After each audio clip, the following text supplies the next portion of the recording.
Hello, my friends. Man, this has been a hard video to try and figure out how to do. I have a lot to say about this game, but I'm going to try and do it as quick and concise as possible. I have 3 points I want to make. One, as you probably saw in the title of this video, I want to ask, was this game worth the wait? Was Ninja Gaiden 4 what we wanted? And two, does it feel like Ninja Gaiden? This is obviously in partnership with Platinum Games, who is known for a very specific style of action. And I know going into this, I was very concerned about it not really feeling like Ninja Gaiden and feeling more like, a cross between Bayonetta and Metal Gear Rising Revengeance. And three, was it a wise decision to basically sideline Ryu Hayabusa from main character to side character? Because I know that is a big point of contention with a lot of people, and a lot of people from looking at the Steam reviews have straight up disregarded this game entirely and voted negatively just because Ryu has been sidelined as the main character. So let's get into it. First, let's talk about two things: the story, and second, how this game feels. First off, I don't think this story is bad. I actually think it is okay. I don't think it's great, but I do think it gets the job done. I think a lot of it is very much playing on nostalgia, especially if you even just played the first game. Having everything to really do with the Dark Dragon is on point for the series and a very good baseline to start at with people, and really just the fans in general, because the Dark Dragon plays such a heavy part in Ryu Hayabusa's story, which then is also quite strange that we are straight up playing a new protagonist. Now, the new protagonist, Yakumo, is an okay character. There's a lot of okay going around when it comes to the narrative and characterization in the story. But as we'll get into later, that's not really the meat and potatoes here. But I do think it's good. I think the most interesting part of it and most well done part, and where most characterization is with the new character Sayori, who the plot revolves around very heavily as you are introduced to her right off the bat, and she is a main driving force in this story. I did actually enjoy her character and her kind of snarky and really natural feeling dialogue that I actually found kind of charming. I know a lot of people don't really like this character, but I actually thought she was alright. And it helps that she was 100% waifu material. I mean, look back at some of the Ninja Gaiden female protags, and you will see a very common theme. I'm sure I don't have to tell you, but she blends right in with the rest. And her character in particular is how we really actually get to know the main character Yakumo, because just like Ryu used to be in the first game, aura incarnate, and not a ton of characterization given except for a few points here and there, they kind of do the same thing here with Yakumo, where he doesn't show a lot of emotion. He doesn't, pop jokes every now and again. He's very much the edgelord character, and that might turn some people off, but that's what was important to me, is that the main character, if you were going to change it, better have some damn aura going on. If you're gonna sideline my boy, the new character gotta be kind of a badass. And so that's what we got. We got Yakumo, who is a badass. So he gets a big thumbs up from me. The story itself around these characters, though, I did feel lacked some spectacle here and there, but I did enjoy the few twists and turns that introduced, and some of the lore here is very interesting, and I do wish they spent a little more time on it. However, about the last quarter of this game, everything is dialed up to 11, and I really wish the rest of the game had really kept in that pocket of hype, because the end of this game was very, very much all hype, and I overall did really enjoy it. Now let's talk about combat. Combat It really depends on who you are and if you like platinum games, if you are going to like this, because it's going to turn some people off saying this, but it really does feel more platinum than it does Ninja Gaiden. And that is both a positive and a negative. You see, in Ninja Gaiden 1 and 2, and from what I've heard of 3, because I avoided 3 being as everyone treats that game like the plague, and what I did see, I wasn't very happy with, so I avoided it. But with what I played of 1 and 2, this game is much faster. The camera is pulled much further back. The combat is framed very differently, and the game just feels very light. I don't know how else to describe it. But in Ninja Gaiden 1 and 2, all the weapons seem to have a kind of heft to them, and combat felt a little bit more methodical than it does here. That goes doubly so for the classic Gabilaro sword, which was just a beast of a weapon you could slap people around with. There is no heavy weapon here. There is a kind of hammer mode with the staff, but for the most part, everything here is super fast and just super brutal, and that really feels very platinum. Everything here is about speed. You gotta be knowing when to attack, when to be blocking, and be able to think on your feet very quickly. Way faster than either of the first two games. And this is very fun, but it also takes away from the back and forth of combat, making this feel a bit more button mashy than the previous games.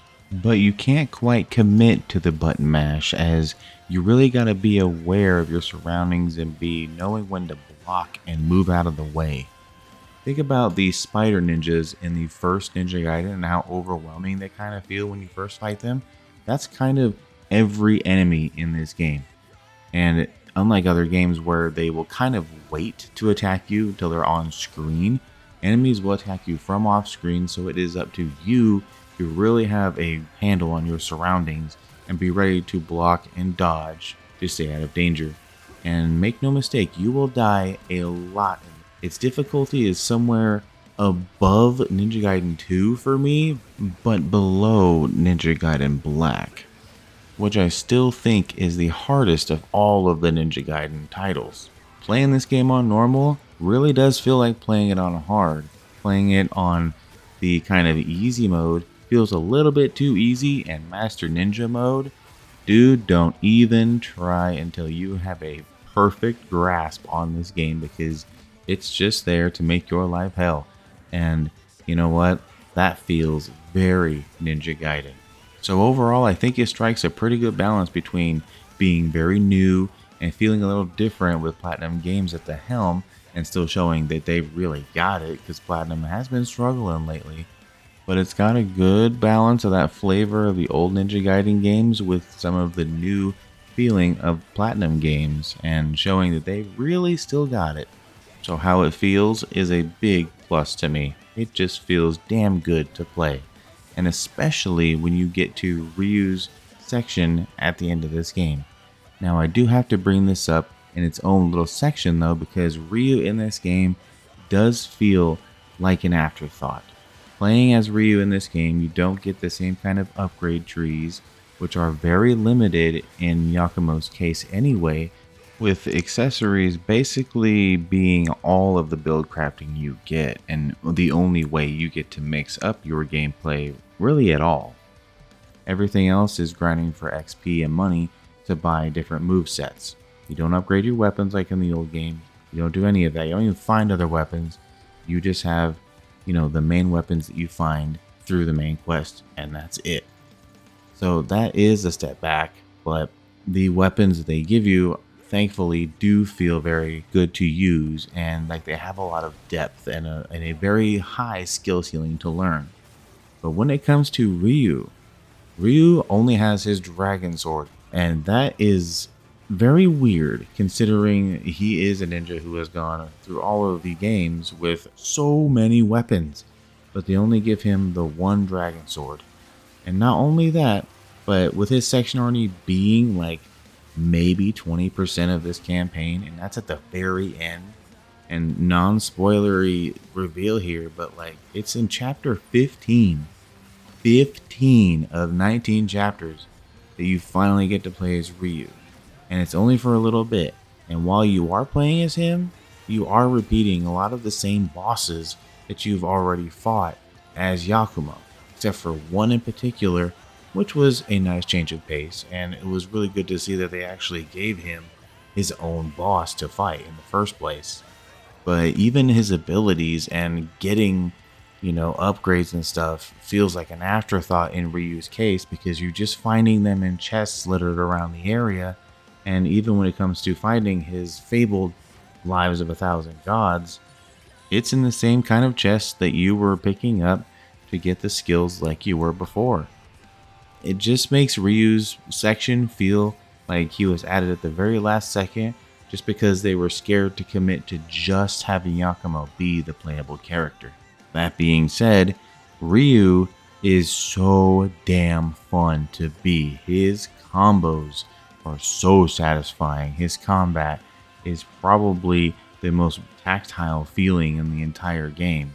And a lot of it, if you've been playing these as long as I have, his movesets will feel very familiar, as if they have just taken the old combat combos and everything from the original framework and have just kind of added on to it. It's just everything around it that really underwhelms me. But thankfully, you can just play through the entirety of the campaign with just Ryu, and that will probably be the highlight of my playthrough of this game, even though I do enjoy playing as Yakumo and having the different weapons to choose from. I just wanted to play as my boy though. I wanted more time with him, and I wanted just more meat on the bones of his gameplay section. So now we circle back to the original questions. Was this worth the wait? I do think so. I think this game is fantastic, and it's probably one of the best action games to come out in some time. But the second question, does this feel like Ninja Gaiden? Yes and no. I do feel in a lot of ways when it comes to the difficulty, the combat systems, and a lot of the aura, as I keep bringing up, that's a lot of Ninja Gaiden's appeal. But I do think this feels much more Platinum Games than even I was expecting it to feel based on the previews and my experience with the older games. So if that rubs you the wrong way, you may not vibe with this game as much as I have. Now, the third question was it wise to sideline Ryu and choose a new character? This is also a mixed bag, although I overall think yes. I think it did pay off for the most part because Yakumo is a very interesting character, and especially where this game ends up, I really, really enjoyed where they took the story, and it really actually gave a good reason why Ryu was sidelined. However, I do feel like they should have just committed to Yakumo. Committed to just the main campaign just being all about him and not having this little section that was Ryu's. Now, it doesn't mean I don't want to be playing as Ryu. Maybe have the Ryu mode completely separate, not have this little split off that made him feel like more of an afterthought. It may have extended the development time of the game, but I feel like having a here's Ryu's side of the story, like a side B to the main story, would have worked much better than this kind of, oh, here's your Ryu section, now continue thing that they have going on here. So I do feel like some of the gambles paid off, and I do very much feel like this is worth picking up and worth playing, especially if you are still for some reason subscribed to Xbox Game Pass, even with the price hikes. If not, pick it up because it is worth the play, and if you like a high skill ceiling and you want to put forth the effort into learning a new combat system and feeling like a total badass while doing it, this is the game for you, and this Ninja Gaiden will make you very, very happy. And also, I want to make a very special shout out to the music in this game, because the music in this game feels very reminiscent of Metal Gear Rising: Revengeance. The metal fans on the Platinum team definitely making themselves known, as they have a lot of that really speedy metal thing going on like Revengeance did, and Revengeance's soundtrack was so good, and a lot of that energy does carry over here. And oh boy, that main theme when you're in your little terminal, golden. Anyway, how did everyone else like this game? Sound off in the comments on how you felt about it, what you would have changed if you wanted to change anything. And if you really enjoyed this video and want to see more from me or hear more from me, go ahead and subscribe, like the video if you really enjoyed this one in particular, and hopefully I'll see you in the next video. Peace.